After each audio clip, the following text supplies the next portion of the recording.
Hər vaxtınız xeyir olsun. Bu gördüyümüz ərazi Yardımlı rayonunun Nisəqala kəndi ərazisində yerləşən Nisəqala kanyonudur. İlk öncə rayon haqqında məlumat versək, Yardımlı 1920-ci ildən 1930-cu ilə qədər Lənkəran qəzasının Vərgədüz dairəsi adlandırılmışdır.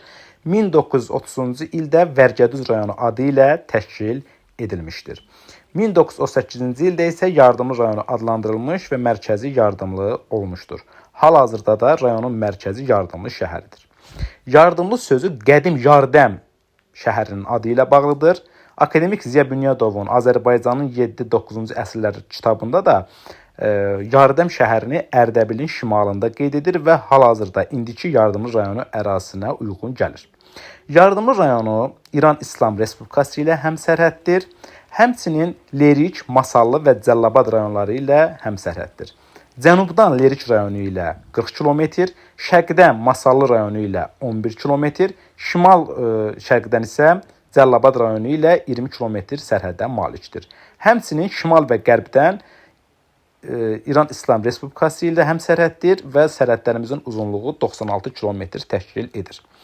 Rayon ərazisində 88 yaşayış məntəqəsi mövcuddur. Bunlardan biri Yardımlı şəhəri, qalan 87-si isə əlbəttə ki, kəndlərdən ibarətdir.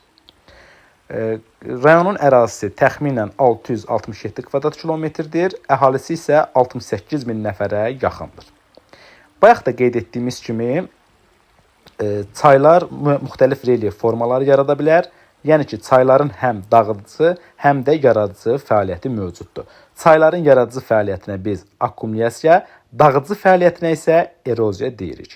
Və eroziya iki formada ola bilər. Yan eroziya, dib eroziya. Düzənlik çaylarında əsasən meyillilik az olur, çayın sürəti aşağı olur və nəticədə çay öz yatağını yana doğru genişləndirir. Biz buna yan eroziya deyirik və u şəkilli çay dərələri əmələ gəlir.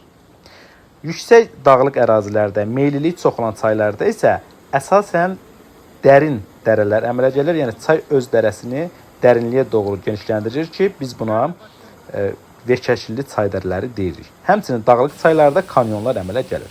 Kanyonlar denudasiyaya zəif məruz qalmış, dik yamaclı, dərin, dar dərələrdə, platolarda və yaxud da dağlıq əraziləri kəsən bir relyef formasıdır. Kanyonların yaranmasına səbəb əsasən yumşaq süxurların olması, ərazinin meyilliliyi, həmçinin çayın axın sürətinin yüksək olması ilə bağlıdır. Həmçinin bu gördüyümüz kanyon ərazisində müxtəlif astanalar, şəlalələr kimi digər çayların yaratdığı relyef formaları mövcuddur. Bu da ərazi